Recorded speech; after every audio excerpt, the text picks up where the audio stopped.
Welcome to Usha's kitchen. இன்னைக்கு வந்து கோல்டுக்காக நம்ம எப்படி டீ பண்ணலாம்னு பார்க்கலாம். சிம்பிளா பாருங்க, லவங்கு, பெப்பர், மிளகு, இஞ்சி, வெத்தலை, சின்ன வெத்தலையா போடணும். நல்லா கொஞ்சம் பிச்சு போட்டீங்கன்னா நல்லா அந்த காரம் சாரம் எல்லாம் இறங்கும். ஓகேங்களா? நல்லா கொதிக்க விட்டுங்க.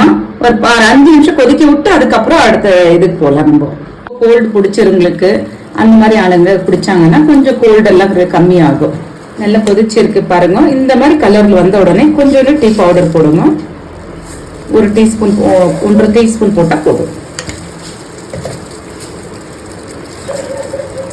வெல்லம் போட்டா நல்லது, எங்க பசங்க பிடிக்காது, அதனால சக்கரை போடுறேன். நான் வந்து டாடா டீ பவுடர் யூஸ் பண்றேன். நீங்க உங்களுக்கு என்ன டீ பவுடர் பிடிக்குமோ அதை யூஸ் பண்ணிக்கங்க. பாருங்க நல்லா கொதிச்சிருக்கு. இப்போ நான் பால் போட போறேன். 1 கிளாஸ் பால் போட்டிருக்கேன். நல்லா கொதிக்க விட்டு அப்புறம் சர்வ் பண்ணிக்கலாம். ரெடி ஆயிடுச்சு.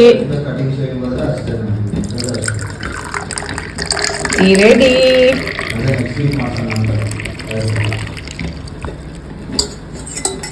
வெத்தலை ஃப்ளேவர் இருக்கு இல்லையா, செம்மையா இருக்கும். சூப்பரான வெத்தலை ஃப்ளேவர்.